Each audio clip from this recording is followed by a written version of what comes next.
তাপসী রান্নাঘরে সবাইকে স্বাগত। আজকে আমি একটু শাক ভাজা করে দেখাবো। আপনারা সবাই শাক ভাজেন, কিন্তু আমি কিভাবে ভাজি একটু দেখাচ্ছি।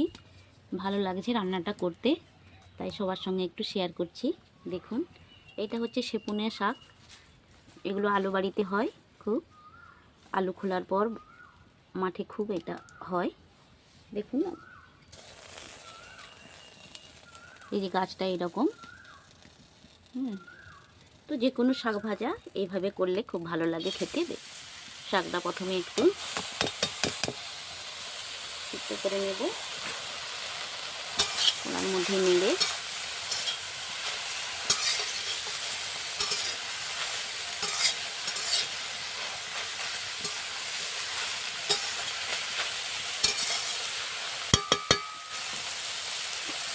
ঢাকা দিয়ে দেবো একটু। দেখুন ঢাকনাটা খুললাম, শাকটা অনেকটা জুড়ে গেছে। এর মধ্যে এবার একটু লবণ পরিমাণ মতো,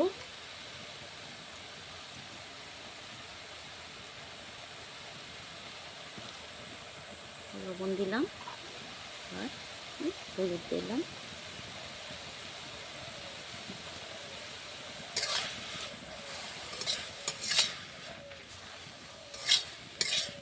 তো এটা ভালো করে মিক্স করে নেব। তো কোনো জল লাগবে না, জল দিতে হবে না। এই যে নুন দিয়েছি, নুন দেওয়ার পর শাক থেকে এমনিতেই একটা জল ছাড়ে। দেখুন কতটা কমে গেল শাকটা। আবার একটু ঢাকনা দিয়ে দেব।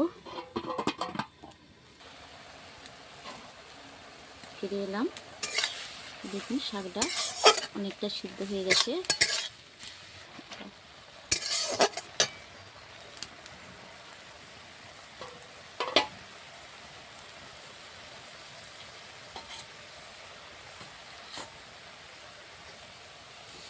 শাকটা একটু ঢেলে নেব, বন্ধ করতে।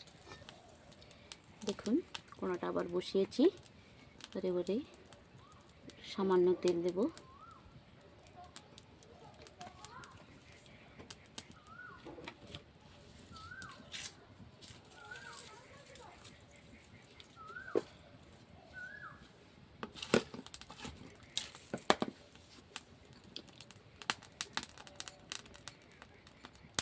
গরম হয়ে গেছে,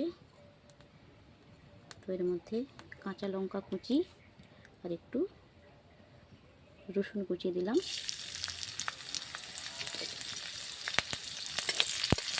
একটু ভেজে নেব।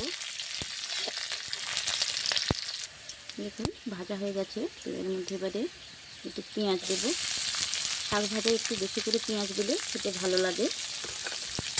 পেঁয়াজটা ওইভাবে ভেজে নেব।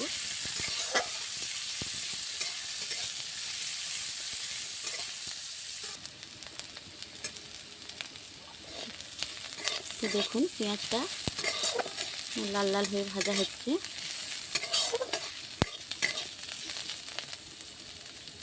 তারপর শাকটা যে ছেঁকে রেখেছিলাম সেটা এর মধ্যে অ্যাড করব।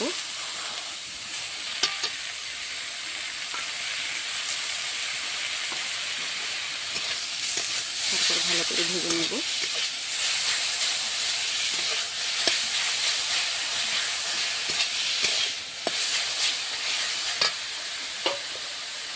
এর মধ্যে শাক ভাজার মধ্যে সামান্য একটু মিষ্টি দিলে খুব ভালো টেস্ট হয়। অনেকে দিতে পারেন, অনেকে নাও দিলে কিছু অসুবিধা নেই, আমি একটু দিলাম। শাক ভাজার টেস্টটা খুব সুন্দর হয়, স্বাদটা খুব সুন্দর আসে।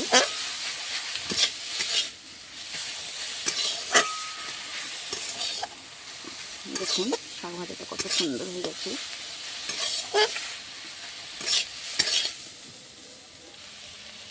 তো দেখুন শাক ভাজাটা আমাদের পুরোপুরি রেডি হয়ে গেছে। এবার তুলে নেব।